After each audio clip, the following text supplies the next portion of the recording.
तरफ और 3 डिस्ट्रिक्ट्स में उस तरफ, यानी कश्मीर प्रांत के अंदर क्या कुछ हो रहा है जरा बात करेंगे। जरा गांदरबल चलते हैं। शुरुआत में आपके सामने स्टैटिक्स के साथ कुछ डिटेल्स रखी कि उमर अब्दुल्ला इस सीट से मैदान में है,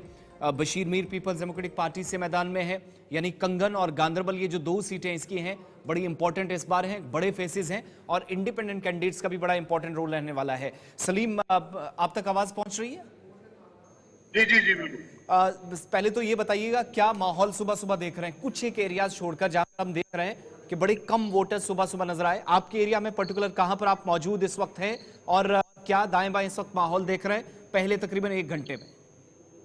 देखो आसिफ, अगर कंगन की माजी की बात करें तो कंगन में वोट और जो टर्न आउट होता रहता है तो वो ज्यादा रहता है। आज भी सुबह सुबह जो कंगन का नजदीकी इलाका है कंगन वुडर, जहाँ पे गांदरबल कॉन्स्टिट्यूंसी के कैंडिडेट पीडीपी बशीर मीर ने अभी थोड़ी देर पहले वोट डाला, मेरे साथ ही बैठे हैं, आप इसके साथ डायरेक्ट भी वो करिए, मैं फोन उसके हाथ में दे दूंगा, थोड़ा आप इसे सवाल जवाब कीजिए तो आप देखिए कि किस टाइप का माहौल है।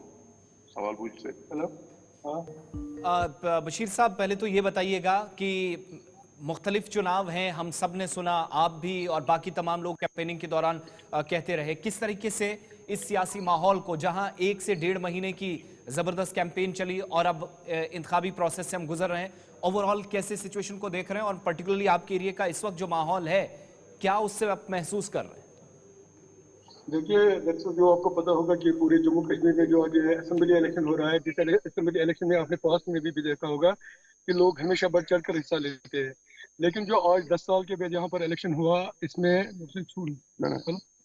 10 साल के बाद आपको पता होगा कि ये इलेक्शन हुआ तो लोग बड़ी बेसब्री से इंतजार करते थे, क्योंकि यहाँ जो आपको पता है जम्मू कश्मीर में यहाँ लोकल रिप्रेजेंटेटिव्स नहीं थे, तो बैरोक्रेट्स का राज था। तो मुझे लगता है कि इस वक्त एक कसीर तादाद लोगों की बाहर आ रही है और लाइनों में खड़े हैं। अगर आप कंगन गांदरबल या दोनों कॉन्स्टिट्यूंसीज में देखोगे तो लोग एक कसीर तादाद में बाहर निकल रहे हैं, मर्द औरतें। तो मुझे लगता है इंशाल्लाह जो हम एक्सपेक्ट कर रहे हैं, हम एक्सपेक्ट कर रहे हैं कि ये एक हाईएस्ट टर्न ओवर होगा जो डिस्ट्रिक्ट गांदरबल में हमें देखने को मिलेगा। महत्वपूर्ण सवाल है कि आप खुद एक यंग लीडर हैं, तमाम यंग जनरेशन को आप रिप्रेजेंट भी कर रहे हैं, यंग जनरेशन से जुड़े जो मुद्दे हैं उनको आप टच कर पाने में कितना कामयाब हुए हैं और क्या यंग लोगों की जो वैल्यूज हैं, जो उनके इश्यूज हैं, उस पर आपको लोग वोट कर पाएंगे?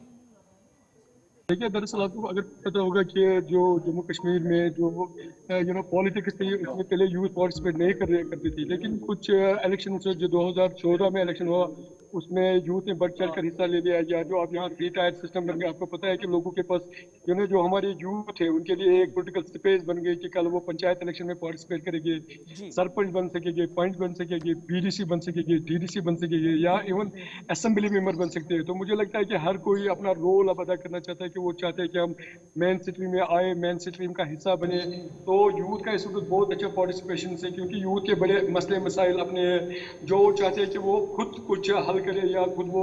जो अपने रिप्रेजेंटेटिव है, जो असेंबली इलेक्शन हो रहे हैं, जैसे हम इस वक्त असेंबली इलेक्शन लड़ रहे हैं, हमको वोट दे रहे हैं, अपने किसी भी कैंडिडेट को वोट दे रहे हैं, तो उनके ये जो मसले मसाइल है वो इसीलिए वोट देते हैं। वो चाहते हैं कि जिस शख्स को हम अपना वोट दें, हमारी रसाई हो उस तक, हमारा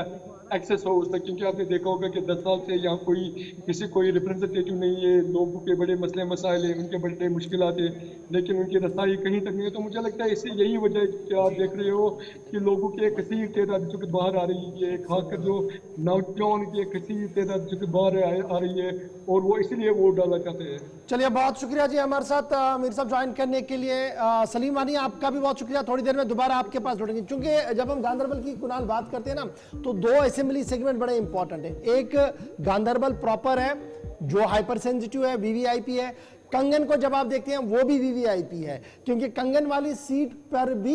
नेशनल कॉन्फ्रेंस का दबदबा फ्रॉम द डे बन रहा है। 1962 से जब आप इसको खंगालेंगे तो मियां निजामुद्दीन साहब यहाँ नेशनल कॉन्फ्रेंस के पहले कैंडिडेट थे जिन्होंने जीत दर्ज की। फिर 67, 72, 77 और 83 4 ऐसे बिलतरतीब इलेक्शन जो हुए हैं, तो मियां बशीर अहमद लारवी साहब ये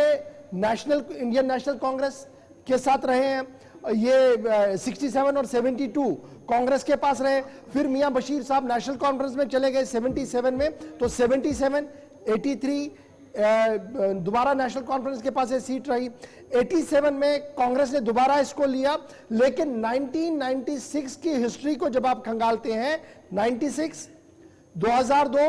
2008, 2014 मियां अल्ताफ अहमद जो आज सिटिंग मेंबर पार्लियामेंट है, वो यहां पर लगातार 4 बार रिप्रेजेंट कर चुके हैं नेशनल कॉन्फ्रेंस को, और एक बार ही मार्जिन से यहां पर वो जीतते आ रहे हैं। आज उनके बेटे मियां मेहर अली साहब यहां पर मैदान में हैं, और ये कॉन्स्टिट्यूएंसी जो है अभी थोड़ी देर में जब वीडियोस आएंगी गांधरबल से, कंगन से, तो आपको पता लगेगा यहां पर बाइकॉट का हमेशा जीरो असर रहा है, और नौजवान, बुजुर्ग, बूढ़े, डिस्पाइट ऑल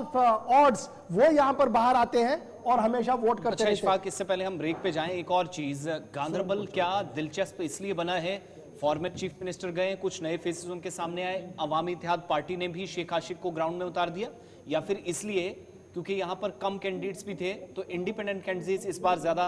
गांधरबल वाली सीट से भी नजर आ रहे हैं, उस हिसाब से भी, या फॉर्मर चीफ मिनिस्टर की एक लंबे अरसे के बाद वापस पुरानी सीट पे उनकी वापसी हुई है, उस एंगल से इसको दिलचस्प बनाया जा रहा है। इसमें मेरा सप्लीमेंट्री ले लीजिए कि जब उमर अब्दुल्ला और बशीर अहमद मीर का चुनावी मुकाबला देखा जा रहा था, तो शेख अशफाक जब्बार और सर्जन अहमद वागे और साहिल फारूक, इनके रोल को आप किस तरह से डिटरमाइन करते हैं? देखिए, इसमें कोई डाउट नहीं है, जब आप गांधरबल वाले असेंबली सेगमेंट को देखेंगे, इसको भी जरा हम और ज्यादा पीछे लिए चलेंगे। 62 को देखेंगे तो नेशनल कॉन्फ्रेंस के पास ये सीट रही है, 67 में कांग्रेस के पास चली गई, 72 में भी कांग्रेस के पास चली गई, फिर 77 में शेख मोहम्मद अब्दुल्ला, फारूक अब्दुल्ला के जो वालिद थे, इन्होंने नेशनल कॉन्फ्रेंस को रिप्रेजेंट किया, जीते यहां से। 83, 87 और 96 में डॉक्टर फारूक अब्दुल्ला यहां से लेके, यानी 77 से 96 तक कंटिन्यूअसली नेशनल कॉन्फ्रेंस के पास सीट रही। 2002 में यहां पर अचानक से एक यू टर्न हुआ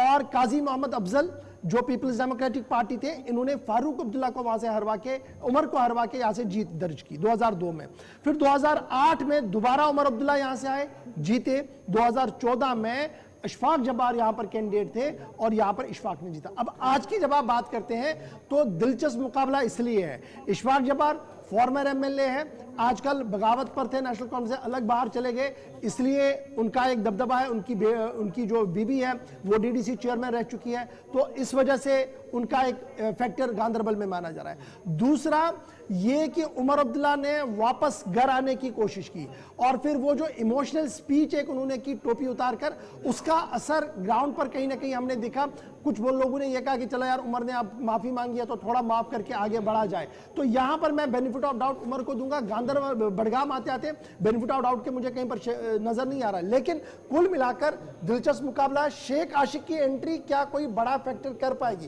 क्योंकि वो नए इनकमर है, एआईपी के कैंडिडेट है, बिजनेसमैन, टॉप बिजनेसमैन है, लेकिन उनका कैंपेन ट्रायल मैंने उतना बड़ा नहीं देखा जिस तरीके से उमर ने मैस्यू किया, शेख अशफाक जब्बार ने मैस्यू किया, या कुछ और इंडिपेंडेंट कैंडिडेट्स ने किया। चलिए ठीक है सर, लगातार जो चर्चाओं का सिलसिला जारी है, चर्चाओं के बीच बंपर मतदान की प्रक्रिया भी चल रही है। इस वक्त 6 जिलों की 26 सीटों पर सुबह 7 बजे से मतगणना की जो तस्वीर है एक एक करके हम आपको दिखा रहे हैं, साथ ही साथ 26 सीटों पर सियासी समीकरण क्या बन रहे हैं उनसे भी आपको रूबरू करा रहे हैं, और इसी बीच ग्राउंड जीरो पर क्या हलचल है वो भी आपके सामने एक एक करके रख रहे हैं। लेकिन उससे पहले छोटा सा break, non stop election coverage जारी है।